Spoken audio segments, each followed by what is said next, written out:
सुप्रभात मित्रों। The Vijendra remedies channel में सभी दर्शक गणों, अपने इस चैनल के परिवार के सभी सदस्यों को एक नए दिन, नई उमंग और नए उत्साह के साथ फिर वही आध्यात्मिक यात्रा की ओर दर्शन यात्रा जारी करवाने में वो परमपिता परमेश्वर हमें प्रशस्त कर रहा है। इस मार्ग में अपना परिवार और ये कारवां बढ़ता जाए और आप सबका आशीर्वाद बना रहे। और आज हम सब इस इलेक्ट्रॉनिक जो हमारी ऊर्जा है, जिसे हम ब्रह्मांडी ऊर्जा या ओजस्विता कहें, या वो ऊर्जा भरे रश्मियाँ जो हमारे जीवन को सद्गुण से भर दे और अवगुण से हटा दे। तो आज जो हम चर्चा करने जा रहे हैं, ज्योतिषी की जो अनुभव है, बहुत सारी कुंडलियाँ देखी है, बहुत से प्रारब्ध देखे हैं, ऐसी परिवेशी घटना देखी हैं, और इन सभी घटनाओं के बाद जो हमें अनुभूति हुई है वो आपके समक्ष, और इसके उपाय किस प्रकार करें कि हम उससे निजात पा सके और हम उस अनुभवों को हम जीवन से जोड़ें और हमारे जीवन को सही दिशा और दशा में ले जाएं। तो बहुत सी कुंडलियों में देखा है, बहुत से प्रकार के गुरु चंद्र ये गजकेसरी योग बने हुए हैं, ये योग हैं, ये राजयोग हैं। राजयोग सब कुछ होने के बाद, सब प्रकार के ये राजयोग होने के बाद एक ही ग्रह या जो पूरी कुंडली को बदल के रख देता है, ऐसा जीवन का अनुभव है। और इसका समाधान क्या है?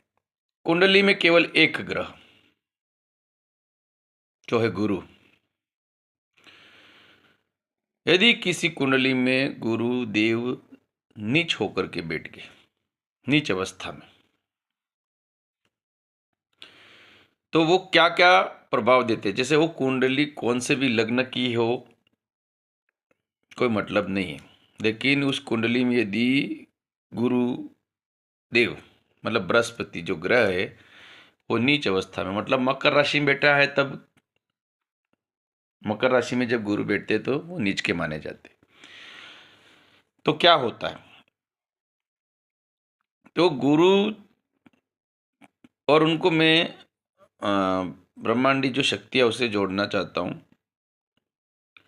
तो गुरु क्या है? जीव कारक है। क्या है? ये जो अपना शरीर धारण किए वो जीव है, और इसमें जो मन है वो क्या है? शिव है।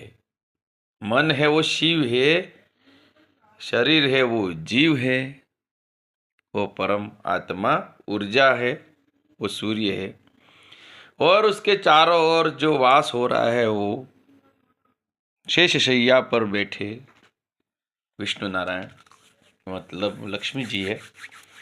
उनके शेष शैया पर जो उनके पैर दबा रहे हैं लक्ष्मी जी, तो वो लक्ष्मी जी शुक्र है। और जो उनके द्वारा ये ब्रह्मांड में जो घटनाएं घटित हो रही हैं, वो दिखावटी या माया रची जा रही है, वो राहु है। और उनके ही मार्ग में, उनको ही प्राप्ति में जो भक्ति साधना में लगे हुए वो तप और उस परम तत्व को प्राप्ति में लगी हुई प्रक्रियाएं जो मोक्ष तत्व धारण कराते हैं, वो केतु है। अब यदि कुंडली में गुरु नीच के बैठे होते क्या होगा? गुरु तीन चीजों के कारक है। एक तो धन के, ज्ञान के और भाग्य के। सबसे पहले अपन गुरु से, ज्ञान से ही बात करते हैं।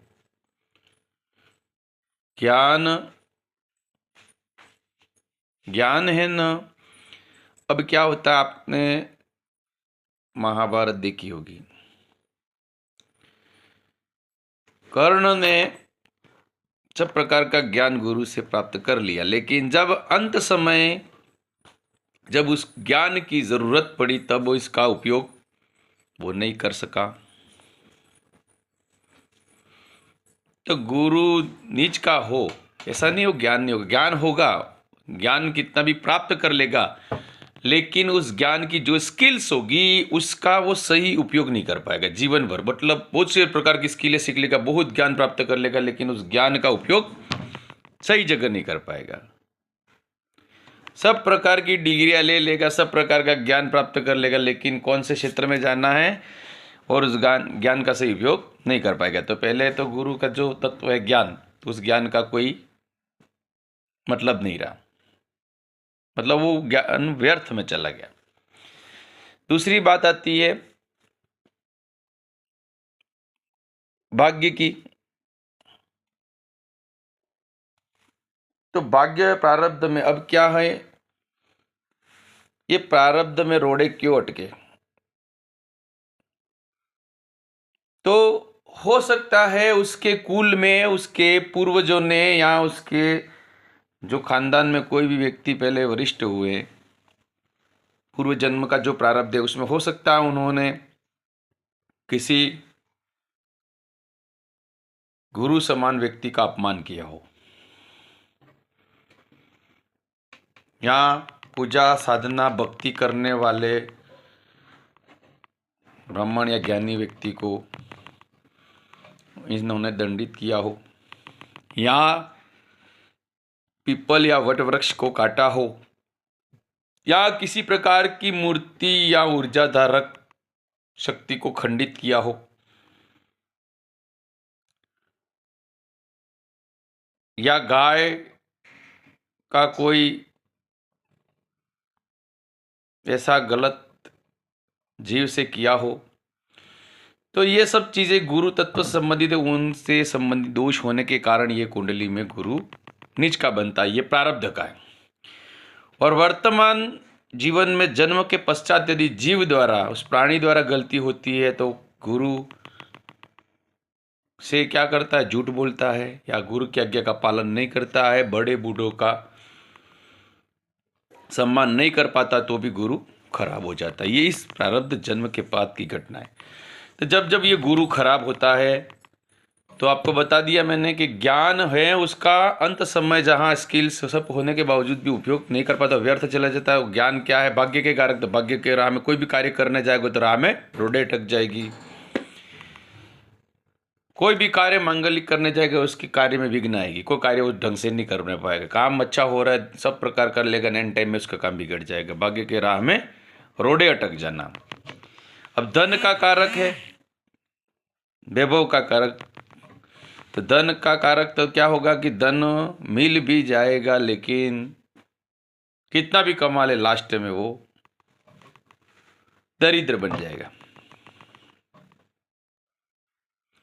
ज्ञान अंत समय में जिस प्रकार काम नहीं लगता है, सभी प्रकार की स्किलों के पश्चात, इसी प्रकार इनके पास धन भी आएगा, बहुत सारा कमा भी लेंगे, दुनिया को लगेगा वैभवशाली है, धनवान है, लेकिन जब जरूरत पड़ेगी ऐसे कोई कामों में तो वो खुद भिखमंगों की लाइन में खड़ा रहेगा।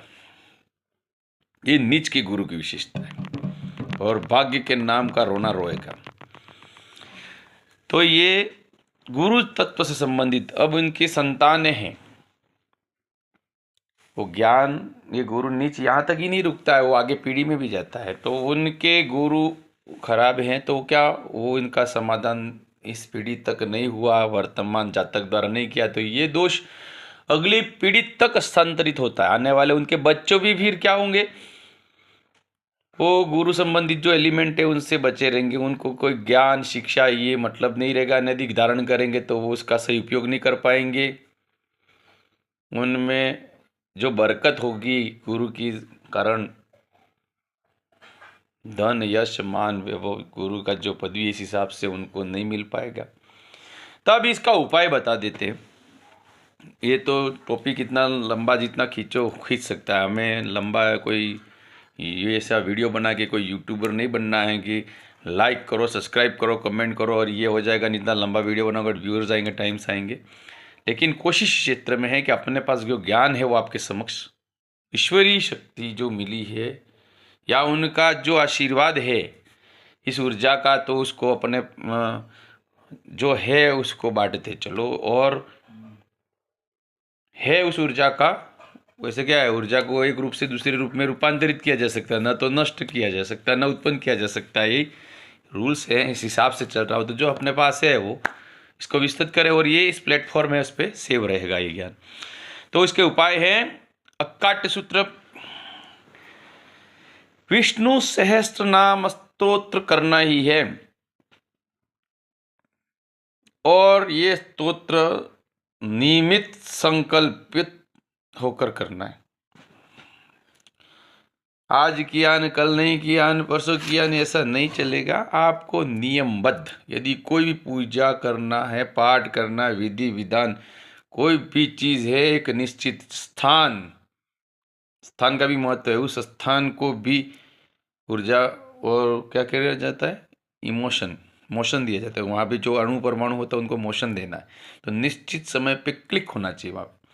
निश्चित समय, निश्चित स्थान, निश्चित संकल्प, और संकल्प के बगैर कोई कार्य नहीं होता। पहले ही बता चुका हूँ कि यहाँ से किसी 200 किलोमीटर का सफ़र भी करना है तो अपन टिकट पहले कटवाते। टिकट कटाई नहीं तो कहाँ जाना है कहाँ नहीं जाना है पता नहीं चलेगा। इसी प्रकार हर कार्य में गोल टारगेट फिक्स होना चाहिए, भले छोटे छोटे गोल हो। तो संकल्प भले 1 पार्ट 2 पार्ट संकल्प होना है, कहाँ ज़्यादा नहीं तो कम से कम ये संकल्प करता हूँ ये पार्ट पूरा नहीं हो, यहाँ से खड़ा नहीं हूँ। तो संकल्प मतलब वो चिट्ठी मैंने जिस प्रकार की यात्रा की बताई थी, इस प्रकार की जीवन की यात्रा की बताई, अपना क्या लक्ष्य वो बात की बात है। लेकिन ये संकल्पबद्ध होकर कार्य छोटे छोटे लक्ष्य में निर्धारित कर संकल्पित होकर कार्य करोगे तो बहुत सफलता मिलेगी। तो निश्चित स्थान, निश्चित समय, निश्चित संकल्प लेकर निश्चित संख्या में मेरे को इतने पाठ करना, ये करना है। और कोई मन्नत ये कार्य के बारे में ज़्यादा कोई इतना करना नहीं है, वो तो अपने आप अंतर्यामी है श्री विष्णु। तो वो आपकी बात तो सुन लेंगे। वो पहले ही कहा है कि भगवान को भक्ति में या कोई भाषाएं नहीं होती, हिंदी, मारवाड़ी, अंग्रेजी, फ्रेंच, ये केवल भावनाओं के बुके हैं। तो प्राइस जो अपना इलेक्ट्रॉनिक ब्रह्मांडी ऊर्जा है अपने अंदर, वही उस परम तत्व में जाएगी। वही का कॉम्बिनेशन जो संचार रुका हुआ है वो चालू होना चाहिए। तो वो अपने आप कार्य, जो दुख है प्रारब्ध के, जो उस जैसे बताया अभी गुरु नीच के है तो उसके उपाय के संबंध में बताया है। तो वो प्रारब्ध के जो पाप है वो कटते रहेंगे और गुरु अपने आप अपने बरकत रूप में आ जाएंगे। धन्यवाद। जय हिंद, जय भारत, जय शावड़िया शेठ की जय। कृष्ण वंदे जगत गुरु। जय श्री शावड़िया शेठ की जय।